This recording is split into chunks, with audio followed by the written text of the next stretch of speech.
Every single second, your eyes send roughly 10 million bits of raw information to your visual cortex. Yet research in cognitive science suggests your conscious mind only actually processes about 40 to 50 bits of that data per second. There is a massive gaping void between the data hitting your retinas and the world you actually experience. So far, we have looked at what consciousness is by asking if it requires reflection or global access across the brain or a specific kind of integrated information. But today, we are asking a fundamentally different question. We are asking what the physical brain is actually doing with all that data. Because according to a framework called predictive processing, the brain is not reacting to reality at all. It is predicting it. That gap between the 10 million bits and the 50 bits is exactly where this theory lives. Predictive processing proposes something incredibly radical about human perception. For centuries, the standard view in neuroscience and philosophy was that the brain passively receives the world through the senses. Light hits the eye, sound hits the ear, and the brain processes that data from the bottom up, eventually building a picture of reality. Predictive processing flips that entire sequence upside down. It argues that the brain constantly generates internal models of the world. It predicts what it expects to see, hear, and feel before the sensory data even arrives. In this model, sensory input is not the starting point of perception. Prediction is the starting point. That feels counterintuitive to everything we are taught in basic biology. We learn that we touch a hot stove, the nerves send a signal up the arm, and the brain reacts. You were saying the brain is already anticipating the stove before the heat even registers. Where did this flip model even come from? Did neuroscientists just recently decide to discard the bottom-up approach? The roots actually go surprisingly far back, well before modern brain imaging. Historians of science usually point to the 1860s and the German physicist and physician Hermann von Helmholtz.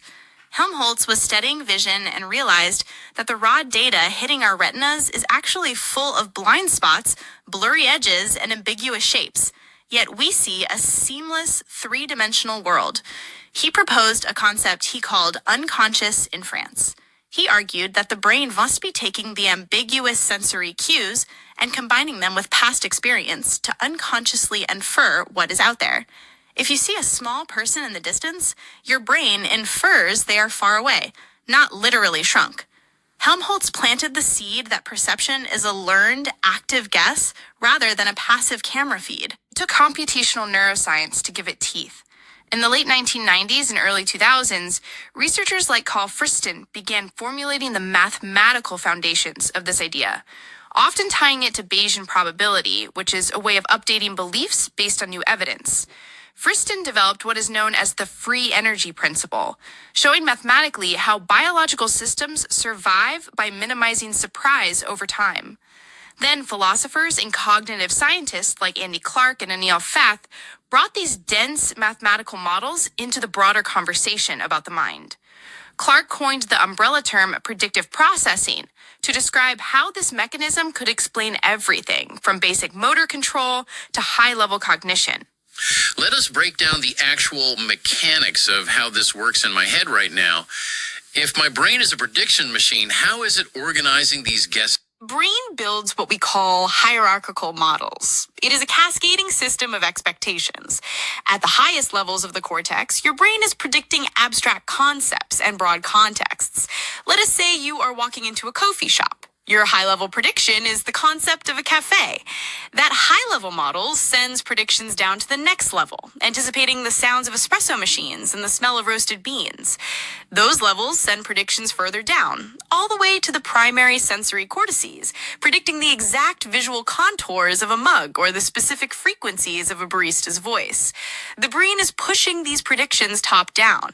And the sensory information coming from the bottom up, what role does that play if the brain has already decided what it's going to experience? This is the brilliant part of the theory. The sensory information acts as an error checker. When the incoming sensory data from your eyes and ears perfectly matches the top-down prediction, nothing dramatic happens. The signals essentially cancel each other out. Your brain says, yes, that is a coffee mug. exactly as I expected, and it does not need to waste energy processing it further.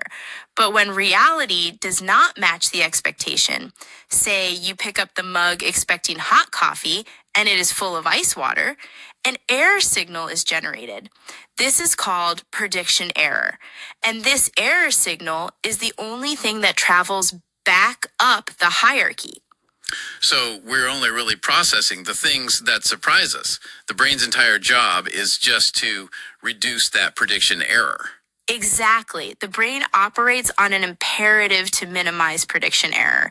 It abhors surprise, biologically speaking, because surprise means you are in an unpredictable environment, which is dangerous for survival.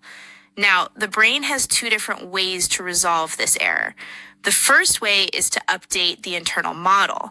If you taste the ice water, your brain updates its model from hot coffee to iced water, and the error goes away. That is perception and learning.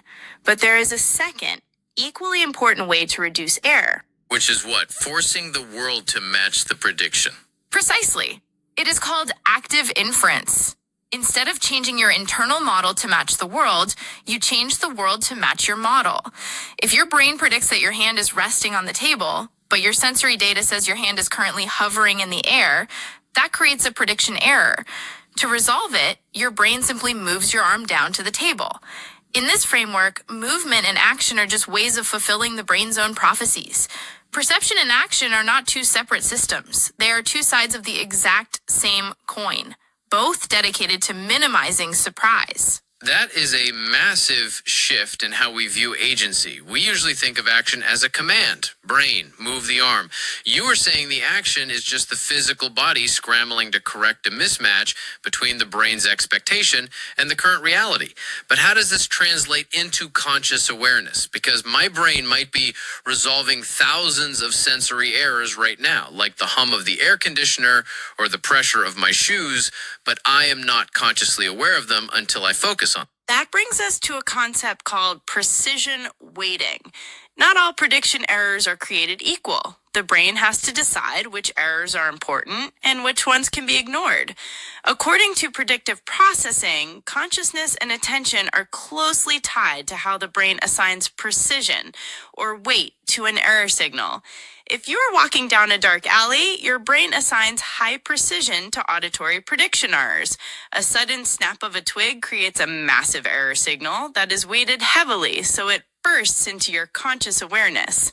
Conversely, the hum of the refrigerator in your kitchen generates prediction errors, but the brain assigns them very low precision. It essentially mutes them. So attention is just the brain tuning the volume knob on different prediction errors based on what it thinks is relevant for survival. That makes consciousness a dynamic negotiation between what we expect and how much we care about being wrong. But some thinkers take this even further, do they not? I am thinking of the neuroscientist Anil Seth, who uses a very specific phrase to describe what we are actually experiencing. Yes, Anil Seth famously describes conscious perception as a controlled hallucination. It is a provocative term, but it perfectly captures the core philosophical twist of predictive processing. If the brain is locked inside a dark, silent skull, it never has direct access to the outside world. It only ever has access to its own internal models and the error signals bouncing off the sensory organs. Therefore, the reality you are experiencing right now, the colors, the sounds, the objects, is not a window into the objective world. It is simply your brain's most stable, successful hallucination. It is a hallucination that happens to be reined in or controlled by sensory prediction errors. A controlled hallucination. If we are all just hallucinating successfully together, that forces us to reevaluate the other major theories of consciousness we have discussed. Let us compare this to higher order theory, or HOT. HOT argues that consciousness happens when a lower level mental state is observed by a higher level thought. It relies heavily on reflection. Predictive processing seems to completely bypass the need for reflection. It does bypass it entirely. Higher order theory requires a distinct meta-awareness. The mind has to look at its own states to generate the subjective feeling of experience. Predictive processing says you do not need a separate observer or a higher order thought looking down at the data. Awareness naturally emerges from the constant functional churn of model updating and precision weighting. The hierarchy is not reflecting on itself. It is just attempting to balance top-down guesses with bottom-up corrections. In predictive processing, consciousness is strictly functional. It is an active inference process, not a reflective one. What about global workspace theory? GWT says that consciousness is the broadcasting of information across the brain. The spotlight analogy. Once a piece of data hits the global workspace, it is shared with memory, motor systems, and speech, and that sharing is what makes it conscious. Predictive processing looks at the brain's architecture differently. In the predictive model, information is always flowing up and down the cortical hierarchies simultaneously. The defining mechanism is not whether a piece of data gains access to a central broadcasting station. The real issue is error minimization. A high precision prediction error might recruit wide networks across the brain to resolve a major discrepancy, which looks a lot like global broadcasting.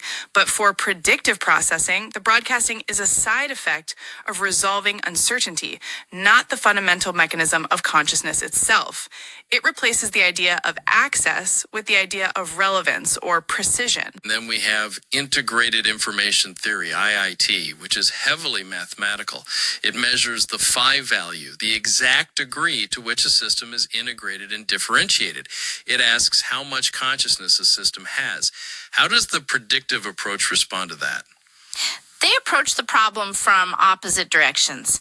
IIT begins with the subjective properties of experience itself, the axioms of consciousness, and works backward to deduce what physical structures could support those properties. It is structural. Predictive processing begins with a computational strategy, Bayesian inference and error reduction, and tries to explain how complex behaviors and subjective experiences arise from that strategy. Predictive processing does not try to measure a quantity of consciousness like phi. Instead of asking how much consciousness is in a system, it asks how the system manages uncertainty and minimizes free energy. It seems the major strength of predictive processing is its unifying power.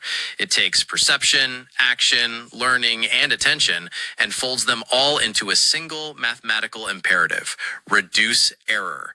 It also explains things like optical illusions beautifully.